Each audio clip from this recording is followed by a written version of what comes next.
bakso Pak Samsul di Banjarmasin.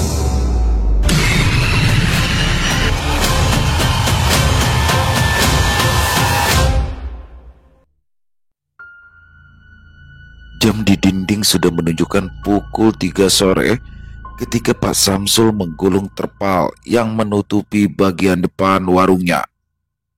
Dia menarik meja panjang ke tempat biasa dan menata bangku plastik berwarna biru kusam mengelilinginya.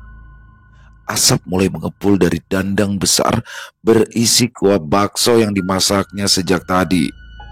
Aroma kaldu rebusan tulang sapi perlahan memenuhi udara sekitar.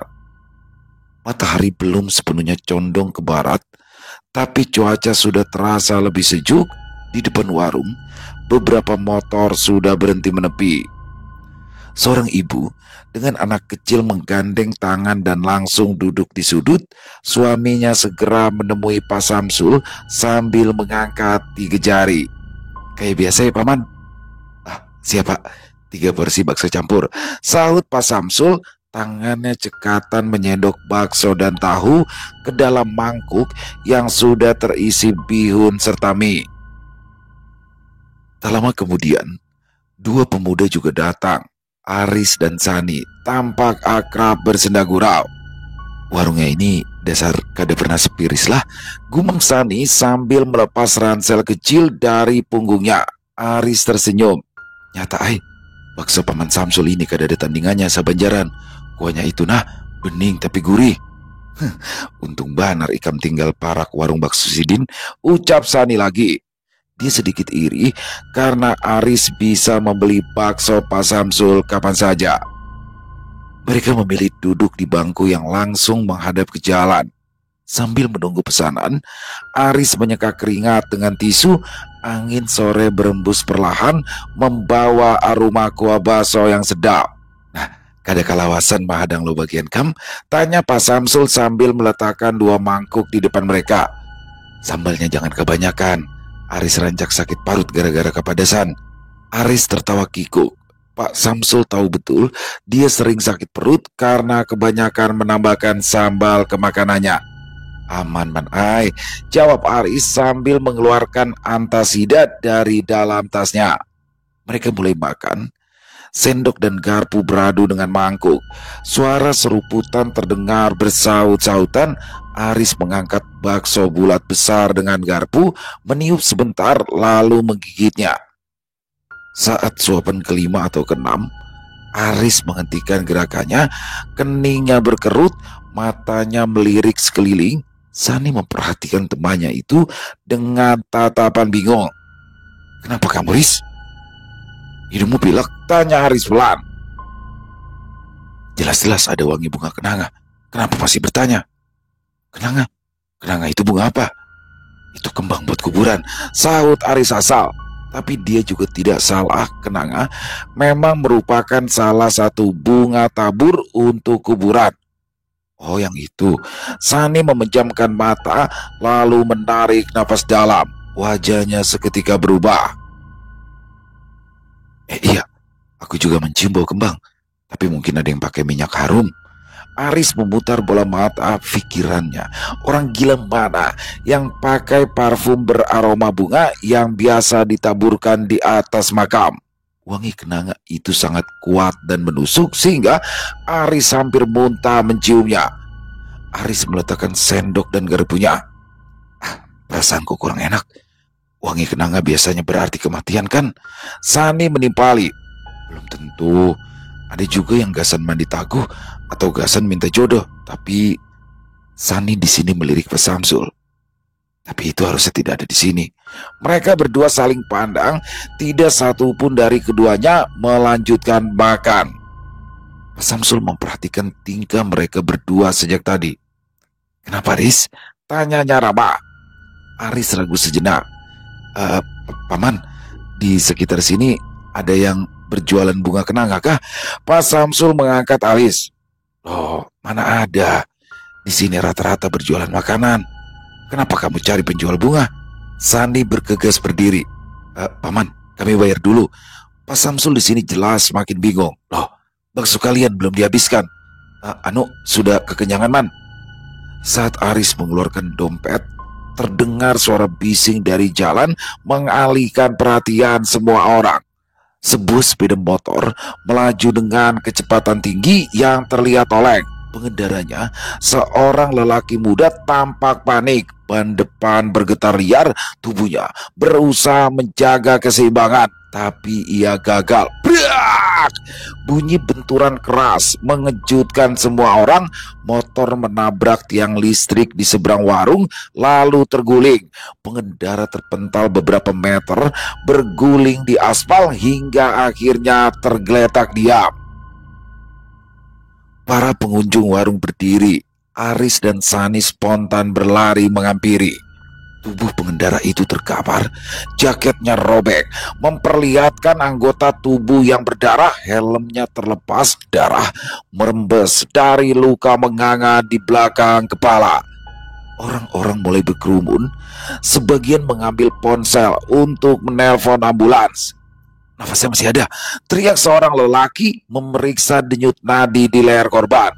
Pak Samsul bergegas keluar dari balik gerobaknya, mendekati dengan cemas. Sani berdiri kaku, matanya terpaku pada setangkai kenanga yang tergeletak di pinggir jalan tepat di samping motor korban. Riz, bisiknya. "Kamu lihat itu, Riz?" Aris menunduk. Bunga kenanga itu masih basah, seperti baru direndam dalam air. "Hidung kita tidak salah cium, San," ucap Aris pelan. "Tapi siapa yang meletakkan kenanga di sini?" Sani tidak bisa menjawab. Ambulans tiba beberapa menit kemudian. Petugas medis dengan sigap memeriksa korban, lalu mengangkat tubuhnya ke atas tanduk. "Kita pergi sekarang. Aku mual lihat darah sebanyak itu," ucap Aris tegas. Sani mengangguk, dia juga merasakan hal yang sama. Akan tetapi, sebelum pergi, dia menarik tangan Aris lalu bertanya, "Apa di sini sering terjadi kecelakaan?" Aris berpikir sebentar. Kalau sering, ya tidak juga. Tapi memang sejak aku tinggal di sini, beberapa kali terjadi kecelakaan, dan rata-rata korbannya meninggal dunia." "Apa kamu tidak heran kenapa sering terjadi kecelakaan?" "Ya, karena di sini jalannya banyak lubang," jawab Aris asal. "Memangnya kenapa, San?" Sani tidak menjawab. Dia hanya melirik ke arah warung Pak Samsul, lalu berjalan pergi lebih dulu. "Kamu curiga Pak Samsul ada hubungannya dengan semua ini?" Aku tidak bicara begitu." Ketika malam tiba, tempat itu jadi lengang. Pak Samsul segera tutup setelah kejadian kecelakaan. Dia beralasan tidak enak badan gara-gara melihat kejadian tersebut. Begitu juga dengan warung-warung lain yang mengambil keputusan serupa. Mereka semua tutup sebelum malam. Tepat pukul 2 malam, 4 orang lelaki berjalan menyusuri jalan utama desa. Mereka adalah para peronda malam. Pak Hamid, Ketua RT, Juli, Duan, dan Arman, masing-masing membawa senter. Tugas mereka malam ini adalah berkeliling kampung, memastikan tidak ada maling atau orang mencurigakan.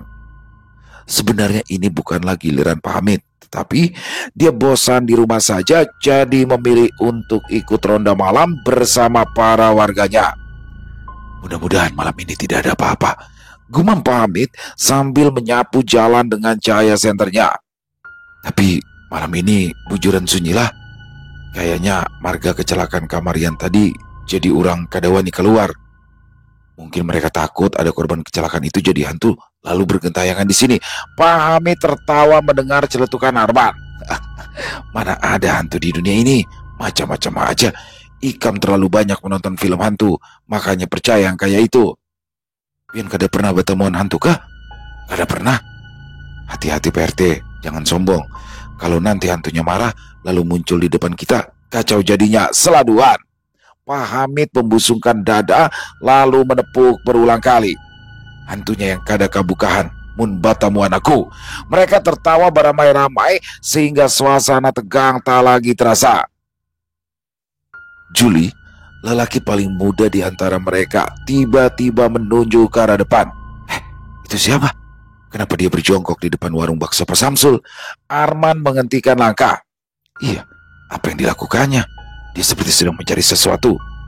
Senter mereka segera diarahkan ke warung. Benar, di sana, tepat di depan warung, tampak sosok lelaki membungkuk, tubuhnya agak membungkuk ke depan, tangannya seolah sedang mengorek-korek tanah di hadapannya. Pak Hamid mendekat satu langkah. "Hei, siapa kamu?" serunya. Tapi tidak ada jawaban. Jangan-jangan itu maling, bisik Juli. "Ya kalau begitu, ayo kita tangkap," seru Duan sambil menggenggam pentungan erat-erat.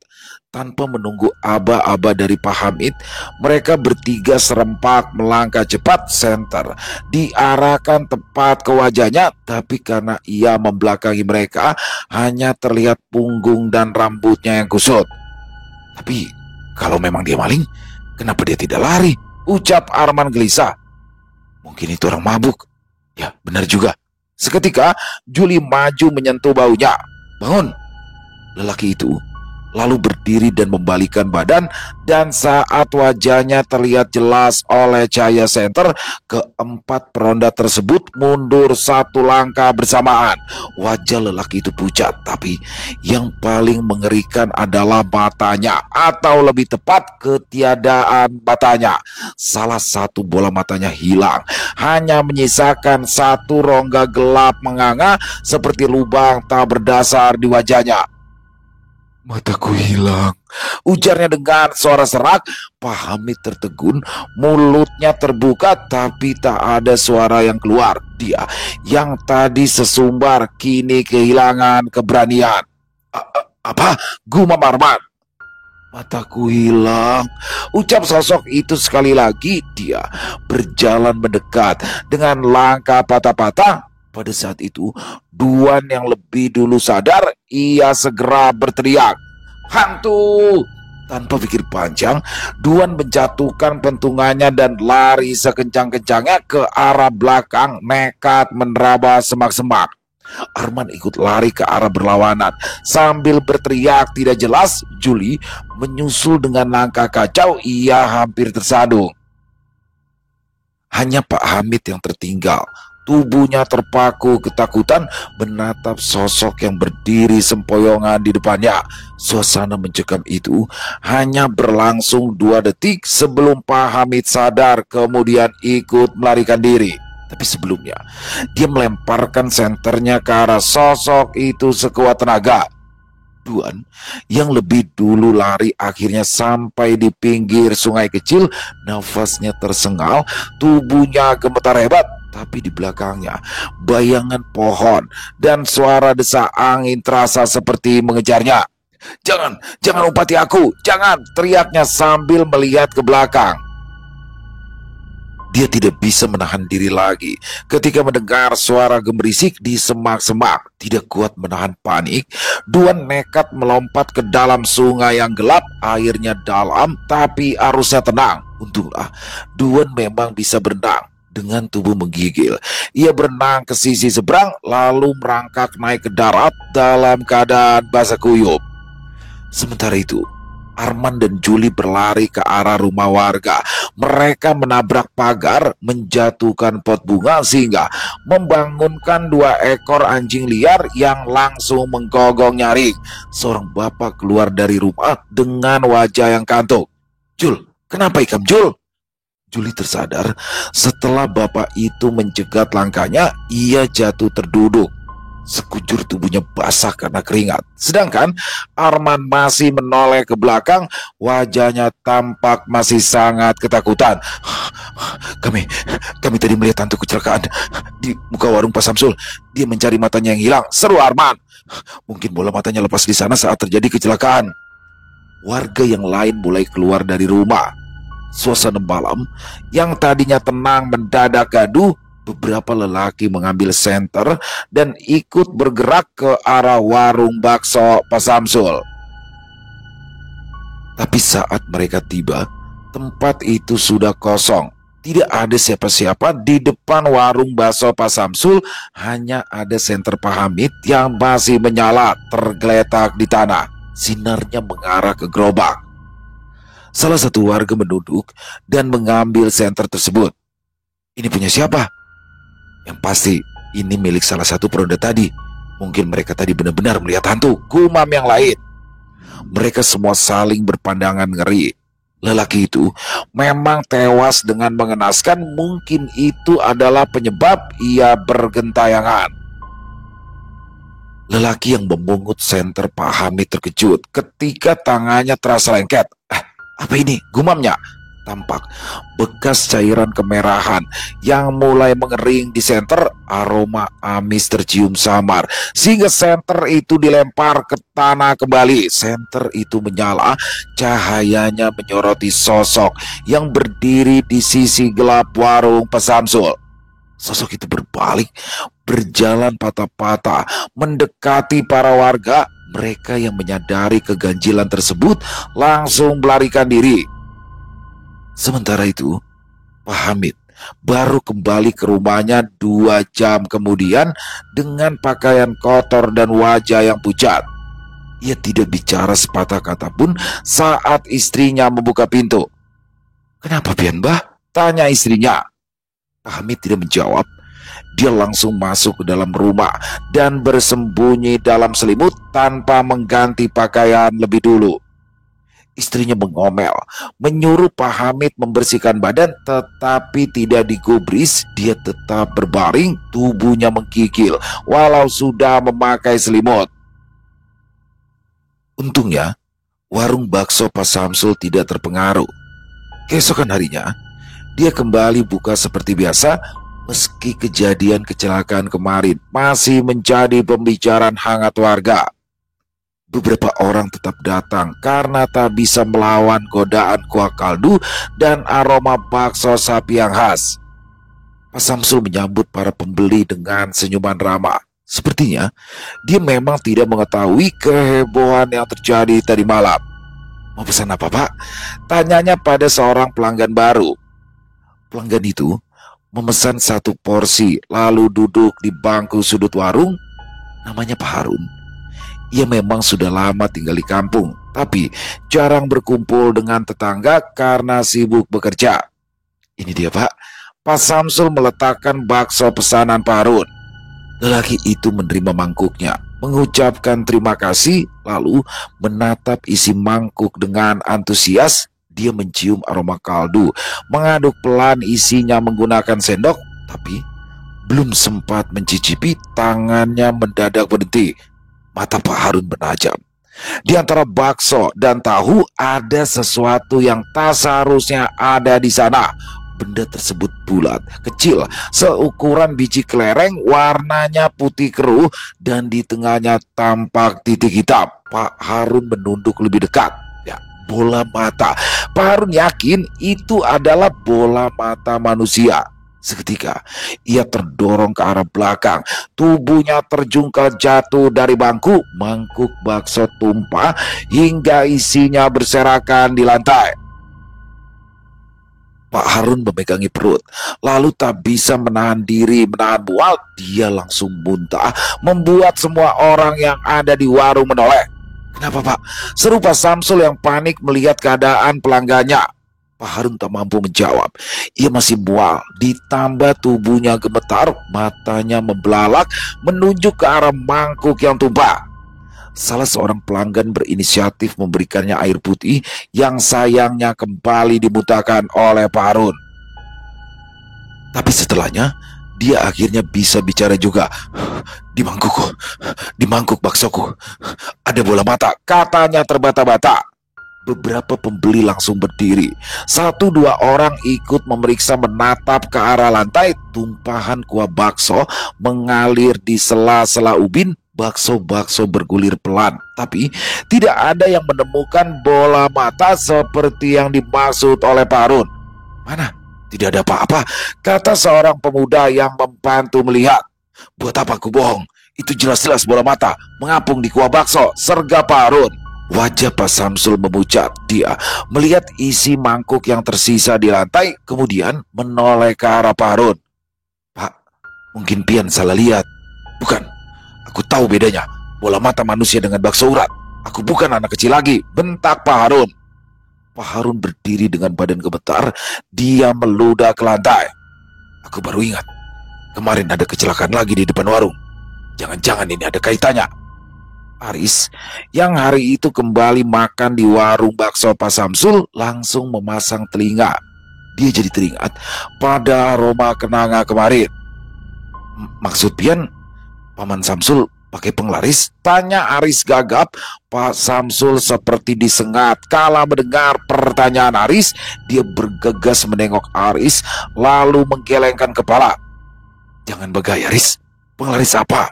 Tapi Pak Harun tampaknya juga langsung percaya. Ya, benar juga. Sering sekali di depan warung bakso ini ada kecelakaan. Dan rata-rata mereka meninggal. Mereka yang jadi tumbal, bukan? Bibir Pak Samsul bergetar. Mendengar tuduhan tersebut, dia mencoba tetap tenang meski tangan yang memegang serbet gemetar hebat. Aku berani bersumpah, tidak pernah memakai penglaris. Tidak pernah sekalipun aku memakai hal semacam itu, katanya. Tapi kerusakan sudah terlanjur terjadi. Para pembeli lain bergegas pergi tanpa membayar. Mereka menjauh karena takut menjadi korban selanjutnya. Beberapa warga yang baru datang ikut mengerubung, menanyakan apa yang terjadi. Cerita menyebar dengan cepat. Orang-orang mulai membicarakan kemungkinan buruk yang sudah sejak lama difikirkan. Apakah Pak Samsul memakai penglaris sehingga usahanya selalu ramai sedangkan pedagang lain jadi sepi? Dasar orang serakah, pendatang tapi berani sekali bertindak senekat itu di kampung kita, bisik Sani yang baru saja datang. Dia menatap Aris dan bertanya, apa benar tadi Pak Harun melihat ada bola mata di mangkok baksonya? Ya katanya sih begitu, tapi aku tidak melihatnya. Aris menjawab sejujurnya. Apa benar ya Paman Samsul pakai penglaris supaya warung baksonya ramai?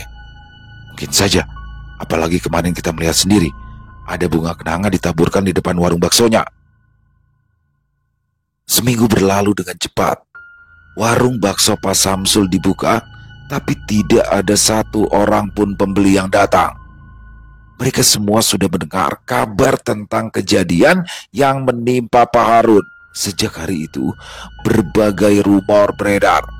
Ada yang mengatakan Pak Samsul menggunakan ludah pocong sebagai penglaris. Ada juga yang berpendapat dia memakai bagian tubuh manusia yang kecelakaan sebagai penambah sedap masakannya. Pak Samsul yang merasa dirugikan segera menemui Pak Hamid. Wajahnya tampak sangat kusut ketika bertemu dengan ketua RT itu. Dia meminta untuk diberi kesempatan bicara pada acara yasinan malam ini. Pak Hamid sebenarnya enggan, tapi karena dia adalah ketua RT lingkungan ini, dia tidak punya banyak pilihan. Kebetulan rumahnya mendapat giliran untuk mengadakan acara yasinan. Datanglah nanti setelah Isya. Bapak bisa menjelaskan semua kejadian itu, tapi saya harap jangan ada keributan. Benar saja, malam itu Pak Samsul ikut acara yasinan. Walau dia bukan anggota mereka, dia sengaja datang setelah semua orang selesai membaca tahlil. Masuklah Pak, kata Pak Hamid ketika melihat Pak Samsul berdiri di depan pintu. Dia menjelaskan pada semua orang bahwa Pak Samsul datang ke sini untuk menjelaskan tentang warung baksonya yang sama sekali tidak memakai penglaris. Kalau pakai, kenapa harus diingkari? Tanya Duan Sengit. Dia masih ingat ketika dirinya jatuh ke dalam sungai gara-gara menghindari hantu yang bergentayangan di depan warung bakso Pak Samsul. Juli ikut mengangguk. Warungku jadi sepi sejak Pak Samsul berjualan. Semua pembeli lebih suka makan di warung baksonya. Ya itu karena masakanku memang enak, sergap Pak Samsul jengkel. Dia belum bicara apa-apa, tapi warga sudah membuat kesimpulan terlebih dulu. Saya ini berdagang dari muda, jualan bakso dari kampung ke kampung. Tapi baru sekarang ini saya difitnah macam-macam. Dibilang pakai penglaris, dibilang pakai tumbal. Beberapa orang menggeser posisi tubuh karena tak nyaman melihat Pak Samsul semara itu. Tak ada yang berani menyaut. Pak Samsul menunjuk dirinya sendiri. Kalau memang saya pakai penglaris, kalau memang benar warung bakso saya pakai tumbal, saya siap melakukan sumpah pocong hari ini juga. Warga saling berpandangan. Sumpah pocong bukanlah hal yang bisa dikatakan sembarangan. Sudah puluhan tahun sejak terakhir kali ada orang yang melakukannya dan orang itu meninggal dalam keadaan mengenaskan. Mereka yang kebanyakan adalah warga transmigrasi dari Jawa tentu sangat mengenal betapa sakralnya sumpah tersebut. Hanya orang-orang putus asa yang bersedia mengambil jalan itu. Pak Samsul melanjutkan, suaranya tegas. Kalian mau melihat saya disumpah pocong? Ayo, panggil Pak Ustadz, bawakan sini kain kafan, biar saya buktikan kalau saya tidak pernah sekalipun menggunakan penglaris. Seorang lelaki di pojok berbisik pelan pada temannya. Kalau sampai berani bersumpah pocong, berarti dia memang tidak bersalah. Yang lain menjawab, atau bisa jadi dia sudah kehabisan cara. Tapi suasana berubah saat Pak Samsul maju satu langkah dan menunjuk langsung ke arah seorang pemuda di sisi kanan. Pemuda itu adalah Aris yang seringkali makan di warungnya. Dan kalian semua tahu siapa yang menyebarkan semua gosip ini? Tuding Pak Samsul. Aris. Semua mata langsung berpaling pada Aris. Lelaki muda itu terperanjat. Ia kaget bukan main. Maksud Paman Samsul apa? Tanya Aris tidak terima. Maksud saya jelas. Hari itu kamu yang pertama kali menyebut tentangku yang menggunakan penglaris di depan banyak orang. Seru Pak Samsul. Wajah Aris memerah. Loh, hari itu kan aku cuma nanya, apa Paman pakai penglaris? Bukan berarti aku yang menyebarkan gosipnya. Kalau saja kamu tidak mengungkit masalah itu, tidak akan ada orang yang berpikir ke arah sana. Pak Samsul memandang benci pada Arif. Kamu pasti sengaja karena iri padaku kan? Aris tidak tahu harus menjawab apa, jadi dia pun hanya memandang balik bertanya. Kenapa saya harus iri? Karena warung nasi ibumu sepi. Buktinya setelah kejadian itu, warungku langsung sepi. Dan sekarang, ibumu yang kewalahan melayani pembeli. Kamu sengaja memfitnahku kan? Warga lainnya jadi bingung, tak tahu harus berpihak pada siapa. Aku ingat sekali, sehari sebelum kejadian, kamu juga menyebutkan tentang bunga. Lalu begitu ada kecelakaan, kamu langsung memamerkan bunga itu ke depan banyak orang.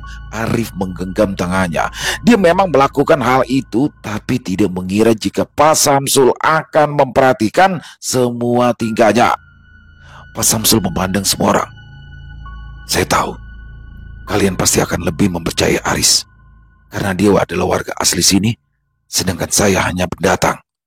Tapi apa kalian setega itu membiarkan usaha saya bangkrut tanpa sempat memberikan bukti bahwa semua itu hanya fitnah? Kalau memang kalian semua masih ragu, maka saya ulangi. Saya siap melakukan sumpah pocong hari ini, sekarang, atau kapanpun kalian mau. Tapi kalau nanti terbukti saya tidak bersalah, maka saya minta satu hal. Apa? Tanya Pak Hamid yang sejak tadi diam. Saya minta Aris dan keluarganya meminta maaf di depan umum bahwa dia melakukan ini semua karena iri pada saya. Aris menggeleng. Saya tidak pernah memfitnah warung bakso Paman Samsul. Pak Samsul memandang sengit ke arah Aris. Jadi kamu tidak mau bertanggung jawab setelah membuat kerugi? Arman menyikut perut Aris dan berkata, sudah, iakan saja. Kalau dia memang pakai penglaris kan dia juga yang celaka. Pak Samsul pun memandang satu persatu pada warga. Bagaimana? Apa kalian setuju? Aris yang mendengarkan saran Arman segera setuju. Karena saya yakin sama sekali tidak pernah memfitnah Paman Samsul, saya bersedia melakukan sumpah itu. Para anggota yasinan memandang Aris dengan tatapan rumit. Pak RT mendekat dan menepuk bahu Pak Samsul. Pak, kami paham kamu marah. Tapi soal sumpah pocong itu berat. Jadi jangan buru-buru. Pikirkan dulu semuanya baik-baik. Saya beri waktu sampai besok. Kalau kamu masih belum berubah pikiran, maka kita akan segera melakukan ritual itu. Pak Samsul menghela nafas panjang, wajahnya masih tegang, tapi matanya mulai berkaca-kaca karena terharu mendengar tanggapan Pak RT. Saya melakukan ini karena capek difitnah. Kalau bukan karena ucapan Aris, mungkin semua ini tidak akan terjadi. Tak ada jawaban dari Aris, ia hanya berdiri terpaku. Keesokan harinya, warga ramai-ramai datang ke musola untuk melihat secara langsung Pak Samsul dan Aris melakukan sumpah pocong. Meski sudah zaman modern, kampung ini memang masih belum banyak terjangkau teknologi, jadi kejadian hari ini menjadi perhatian banyak orang. Warga merasa ngeri ketika melihat tubuh Pak Samsul dan Aris dibungkus kain kafan selayaknya orang yang sudah meninggal. Bu Sulastri menangis keras. Dia tidak tega melihat anaknya melakukan hal tersebut, sedangkan Bu Mariati, istri Pak Samsul, tampak tegar. Dia duduk dengan tenang, seakan sangat yakin jika suaminya tidak bersalah. Hanya Ririn, anak bungsu dari Pak Samsul, yang terlihat tegang. Dia menarik-narik tangan ibunya berulang kali, bertanya, apa sebaiknya rencana ini dibatalkan saja? Diam, Rin. Apa kamu tega melihat bapakmu difitnah orang? Sergabu Mariati sengit. Akhirnya, ritual itu pun dilakukan. Setelah selesai, semua orang kembali ke rumah mereka masing-masing. Semua orang tampak was-was karena mengira Pak Samsul akan mendapat celaka atau semacamnya, tapi ternyata tidak ada yang terjadi. Pak Samsul justru tampak segar bugar, wajahnya juga sumringah karena warung baksonya yang sempat sepi kini mulai ramai kembali. Para pelanggan yang dulu menjauh kembali datang satu persatu setelah mendengar Pak Samsul tidak menderita apapun sejak melakukan ritual sumpah pocong. Ini membuktikan bahwa dia memang tidak bersalah. Bahkan beberapa warga yang sebelumnya ikut menyebarkan gosip datang meminta maaf secara langsung. Pak Samsul pun menerima permintaan maaf mereka dengan sukarela. Dia berkata semua bisa dimaklumi karena bagaimanapun ada orang yang sengaja menyebarkan fitnah tersebut untuk menghancurkan usaha warung baksonya. Tidak ada lagi yang curiga ketika Pak Samsul membeli mobil terbaru untuk Ririn berangkat kuliah. Bagi mereka itu wajar, karena warung Pak Samsul ramai, laba yang diperolehnya selama ini tentu cukup besar. Sementara itu, warung nasi milik keluarga Aris tampak berbeda. Letaknya persis di seberang jalan dari warung bakso Pak Samsul, tapi suasananya sunyi seperti kuburan. Gosip baru pun berembus sehingga warga mulai menjauhi warung Bu Sunarti. Kamu tahu nggak, Mbak? Bisik Neneng pada tetangganya. Tiap subuh, aku tuh lihat Bu Sunarti nyiramin air di depan warungnya. Oh iya ya, aku juga pernah ngeliat tuh waktu aku berangkat ke pasar sesudah subuh. Aku pernah tanya, itu air apa? Dia kelihatan kaget saat menjawab kalau itu adalah air bekas cucian beras. Tapi kalau memang air cucian beras, kenapa mesti disiramkan pas waktu gelap ya? Sedangkan Aris sendiri, ia sudah lama tidak teriak. Dia lebih banyak bersembunyi di dalam rumah. Bahkan ketika Sani datang menjenguk, Bu Sunarti selalu mengatakan jika anaknya tak mau ditengok. Aris sakit ya, Bu? Tanya Sani yang mulai rindu pada temannya itu. Bu Sunarti cepat-cepat menggelengkan kepala. Dia berkata, bukan, dia tidak sakit. Katanya dia malu karena kejadian sumpah pocong itu. Sani mencibir. Loh, kenapa harus malu? Kan dia hanya mengatakan apa yang ada di pikirannya. Entahlah, tapi yang pasti Aris tidak mau keluar rumah dulu untuk beberapa hari ini. Kamu bersabar saja dulu ya. Karena Bu Sunarti juga menolak untuk memanggilkan anaknya, Sani tak bisa memaksa. Dia duduk beberapa saat di depan rumah Bu Sunarti menunggu Aris bersedia keluar dengan kemauan sendiri. Ngomong-ngomong, kenapa ibu tidak jualan? Bu Sunarti tertawa agak hambar. Tidak ada yang mau beli lagi sejak kejadian itu. Karena Pak Samsul terbukti tidak pakai penglaris, maka mereka yakin kalau Aris sengaja memfitnahnya untuk mematikan usaha Pak Samsul. Oh, jadi sekarang tidak ada lagi yang mau belanja di warung ibu. Bu Sunarti mengangguk pasrah. Sepertinya kami akan segera pindah dari sini, San. Nanti tolong ya, kamu tawarkan rumah dan warung kami pada kenalanmu yang mungkin ingin beli rumah. Sani terenyang. Ia tidak menyangka keadaan akan separah ini. Dia mengangguk agak tidak rela. Baik, Bu, kalau nanti ada orang yang cari rumah, akan saya ceritakan tentang rumah ini. Beberapa saat kemudian, ia pun berpamitan pulang karena hari sudah mulai gelap dan Aris tidak juga menunjukkan tanda-tanda akan keluar rumah. Bu Sunarti mengawasi kepergian Sani sampai hilang di tikungan jalan. Setelah yakin pemuda itu benar-benar pergi, dia pun masuk ke dalam rumah. Pintu dikuncinya rapat agar tidak ada orang yang bisa masuk tanpa permisi. Kemudian ia masuk ke dalam kamar anaknya. Mata Bu Sunarti berembun ketika melihat anaknya yang berbaring di bawah selimut. Seminggu setelah sumpah pocong di musola, anaknya tiba-tiba mengeluh sakit perut karena tak bisa buang air besar.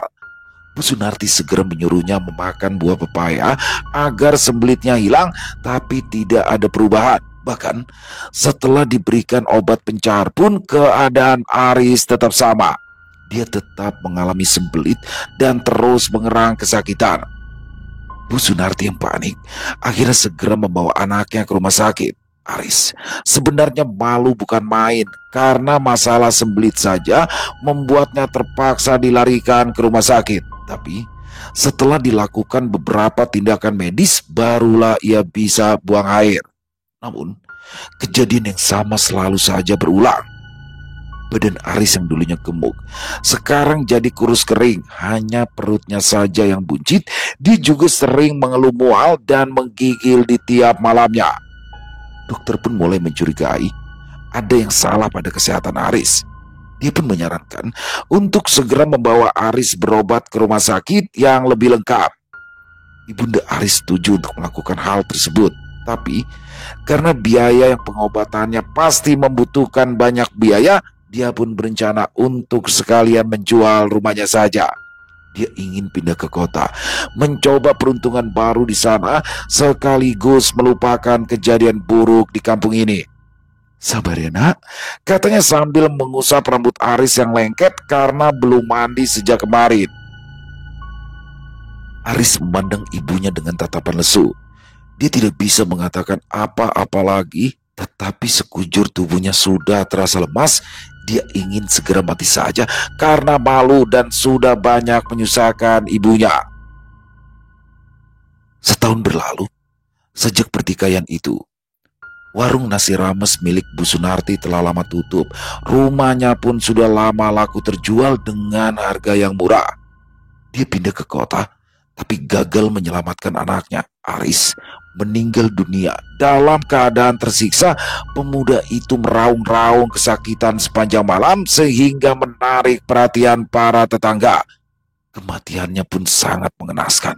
Saat dimandikan, jenazah Aris terus-menerus mengeluarkan kotoran sehingga kejadian itu menjadi bahan gosip warga selama berminggu-minggu. Mereka semakin yakin bahwa Aris bersalah karena telah memfitnah Pak Samsul. Sementara itu, warung bakso Pak Samsul berkembang dengan pesat. Dia bahkan memperlebar tempatnya sehingga semakin luas. Beberapa orang karyawan dipekerjakan untuk membantunya melayani pembeli.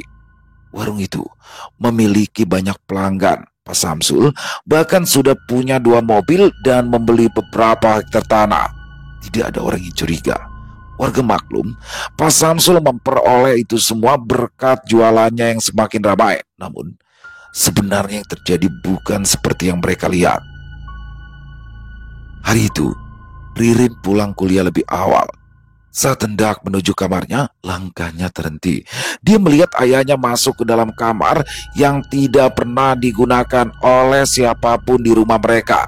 Pak Samsul melarang keras siapapun untuk masuk ke sana, bahkan kuncinya selalu ada di tangan Pak Samsul. Mau apa Bapak masuk ke sana?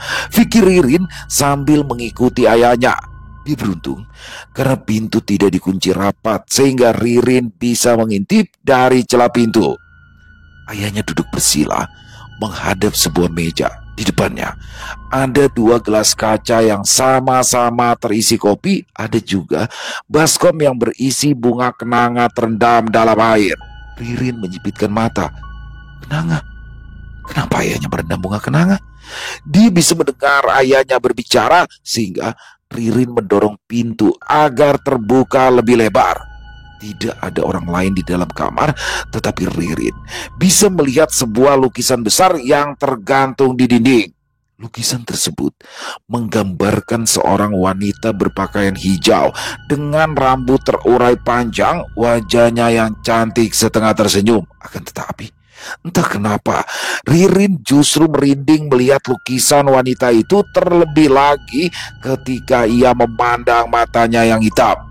Jiwa Ririn terasa terhipnotis sehingga ia tak menyadari berapa lama waktu berlalu. Lalu ia tersadar ketika Pak Samsul membaca mantra dengan suara yang semakin nyaring. Ririn mengerjapkan mata beberapa kali. Firasatnya mengatakan untuk segera menjauh dari kamar tersebut. Dia pun bergegas pergi hingga tak sengaja menubruk ibunya. "Sudah pulang kamu, Rin?" tanya ibunya sambil memegang bahu Ririn yang tampak tegang. "Kenapa kamu seperti orang ketakutan?" Ririn menggeleng. Dia menegakkan punggung lalu tersenyum. Cuma kecapean, Bu. Bapak mana?" Ibu Ririn menuju ke arah warung. "Ya di mana lagi kalau bukan di warung bakso? Tumben kamu nyariin Bapak." Ririn tertawa. Ia bergegas masuk ke dalam kamar dengan alasan ingin mandi. Tetapi saat berada di dalam kamar, dia mengintip ibunya yang rupanya juga menuju ruangan yang dimasuki oleh Pak Samsul. "Kamar apa itu sebenarnya?" pikir Ririn. Dia bergidik ngeri ketika teringat wajah perempuan di dalam lukisan. "Apa mungkin Bapak pakai pesugihan? Tapi kalau Bapak pakai pesugihan, kenapa dia baik-baik saja saat sumpah pocong?" Ririn terdiam cukup lama, sampai dia baru ingat saat itu ayahnya hanya bersumpah tidak menggunakan penglaris. Tidak pernah sekalipun Pak Samsul menyebut-nyebut kata pesugihan. Badan Ririn gemetar. Dia tahu betul penghasilan ayahnya dari berjualan bakso. Hasilnya memang cukup besar, tapi tidak akan cukup untuk digunakan membeli berhektar-hektar tanah sawah hanya dalam waktu 1 tahun. Sedangkan keluarganya sangat royal. Setiap bulan, Ibu Ririn selalu membeli perhiasan sehingga lengannya penuh gelang, begitu juga leher dan jari-jarinya. Tidak mungkin Bapak pakai pesugihan, kata Ririn yang tidak percaya pada pikirannya sendiri. Akan tetapi, saat tengah malam ia terbangun karena mendengar suara pintu terbuka. Ririn mengintip dan melihat ayahnya membawa baskom berisi bunga keluar rumah. Pak Samsul berdiri di tepi jalan, lalu perlahan ia menyiramkan air dalam baskom ke permukaan jalan tepat di depan warungnya. Air itu mengalir pelan, menimbulkan wangi kenanga yang sangat khas. Ririn yang sejak tadi mengintip dari balik tirai jendela depan tak tahan lagi. Ia membuka pintu rumah dan keluar. "Bapak sedang apa?" tanyanya tajam. Pak Samsul tersentak. Baskom di tangannya jatuh. Air yang tersisa memercik ke pakaian dan kaki Ririn yang berdiri persis di belakangnya. Sekarang mereka berdua berdiri di tepi jalan yang sepi. Ririn menatap ayahnya dengan tatapan menuduh. "Kamu sendiri, kenapa keluar tengah malam seperti ini? Dan kenapa memandang Bapak seperti itu?" Ririn membuka mulut, tapi ia tak sempat menjawab. Terdengar suara mesin motor meraung keras dari kejauhan. Dari arah pertigaan, sebuah sepeda motor meluncur dengan kencang. "Ririn, mundur!"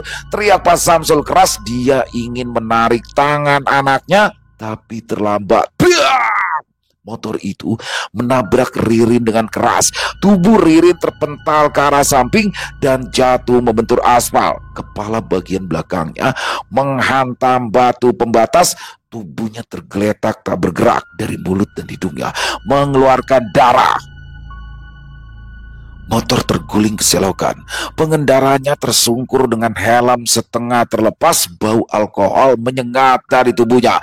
Pak Samsul berteriak, "Ririn, bangun Ririn, bangun!" Dia memangku tubuh anaknya, mengguncang-guncangnya keras sambil terus memanggil-manggil namanya. Tapi Ririn tidak merespon. Warga yang mendengar suara benturan itu segera keluar dari rumah. Beberapa warga segera mengangkat pengendara motor dan menyebutkan bahwa lelaki itu memang sering minum minuman keras di pinggir kali belakang. Sedangkan Pak Samsul meraung keras sambil memeluk Ririn yang sudah tidak bernyawa. Sesal tiada arti lagi bagi Pak Samsul yang sudah melakukan pesugihan dan tega menyantet Aris sampai dia mati. Selesai. Wow, luar biasa. Kisah dari Kenanga Kinasi. Keren banget nih kisahnya nih ya. Plot twist banget dan ciri khas kisah-kisah dari Kenanga nih selalu begini. Yang mana di sini mengisahkan tentang seorang Pak Samsul yang merupakan penjual bakso yang melakukan pesugihan. Waduh. Tapi di sini ini banget ya, pinter banget ya. Begitu beraninya Pak Samsul, begitu meyakinkannya dia di depan orang-orang menantang Aris dengan sumpah pocong. Waduh, dibilang, tapi emang kata-kata ya bener ya, kata-kata itu sangat berarti. Dia bilang, saya berani bersumpah bahwasanya saya tidak menggunakan penglaris untuk berdagang bakso. Ya benar, dia nggak pakai penglaris, tapi dia pakai pesugihan. Jadi dia lolos tuh dari hukuman sumpah pocong dan Aris lah yang terkena. Tapi di sini Aris disantet. Wah, kejam banget nih orang ini. Kejam pakai banget. Tapi di endingnya akhirnya dia mengalami karma yang mengerikan, yaitu anaknya sendiri yang diambil sebagai tumbal pesugihan yang dilakukan oleh Pak Samsul. Yang mana ternyata di sini Ririn mencium bau kenanga dan dia datang melihat ritual, akhirnya terciprat juga ke dia, udah dihajar dang sama motor, selesai. Dan sedikit tergelitik saya ya terkait masalah penglaris dan pesugihan. Jadi ini menurut yang saya tahu teman-teman ya dari beberapa sumber, bedanya apa sih penglaris sama pesugihan? Jadi kalau penglaris itu biasanya seperti misalkan warung butuh penglarisan, datang ke dukun, habis itu dikasih misalkan penglarisnya dalam bentuk centong nasinya nih. Nah, itu ada waktunya, ada kadaluarsanya. Jadi kalau mau diperpanjang dia harus datang lagi ke dukun, dan ini biasanya tidak memakaikan tumbal karena memang kekuatannya ada di dukun itu. Jadi ketika dukun itu stop atau dukun itu meninggal ya sudah selesai semuanya. Jadi ini hasilnya nggak sebanyak pesugihan, tapi memang lebih nggak memakan tumbal lah ya. Dan bedanya pesugihan adalah itu dilakukan sendiri ritualnya. Sang dukun ini hanya sebagai penunjuk arah ya. Jadi kalau penglaris kan ritualnya semua dukunnya nih. Kalau pesugihan itu dan itu memakan tumbal dan hasilnya bisa lebih besar, jauh lebih besar dari penglaris. Tapi yang pasti dua-duanya dosa. Jangan pernah tertarik untuk melakukan itu semua. Pesugihan tapi masih kerja dagang bakso, ngapain juga ya? Pesugihan tapi masih dagang bakso, masih kerja juga, ngapain juga ya? Mendingan polos-polosan aja, minta sama Allah ya kan? Ya kalau kecuali dia pesugihan terus nggak ngapa-ngapain, tidur aja duitnya ada, nah lain cerita itu. Tapi tetap nggak boleh juga, ini tetap nggak boleh. Tapi di sini aneh kan, pelaku pesugihan dia udah melakukan pesugihan tapi tetap harus kerja juga, capek ya kan, dagang, masak, dagang dari pagi sampai malam. Jadi nggak pakai banget. Pokoknya teman-teman, don't try this at home. Nah, overall kisahnya keren banget, banyak sekali pelajaran yang bisa kita ambil dari kisah barusan. Terima kasih Kenanga Kinasi, ditunggu lagi kisah-kisah selanjutnya. Dan semoga kisah barusan menghibur teman-teman semua para pecinta penikmat horor misteri. Buat yang punya komentar, silakan bisa menuliskan di dalam kolom komentar. Buat yang suka dengan videonya, bisa diklik tombol like-nya. Dan buat teman-teman yang mungkin belum subscribe channel Ilo Bercerita, bisa diklik tombol subscribe. Jangan lupa lonceng notifikasinya juga dinyalakan agar teman-teman selalu mendapatkan notifikasi dari konten-konten yang akan kami upload selanjutnya. Untuk channel Ilo Bercerita kami upload setiap hari, setiap malam jam 9 malam waktu Indonesia bagian Barat. Di akhir kata, saya Ilo mengucapkan permohonan maaf apabila mungkin dalam pembawaan kisahnya barusan ada kata-kata saya yang mungkin kurang berkenan di hati teman-teman. Saya mohon dibukakan pintu maaf yang seluas-luasnya. Sampai berjumpa lagi di konten-konten kami selanjutnya yang pasti tidak kalah serunya, yang pasti tidak kalah horornya. Masih bersama saya Ilo di channel Ilo Bercerita. Salam sehat sukses selalu untuk kita semua. Wassalamualaikum warahmatullahi wabarakatuh.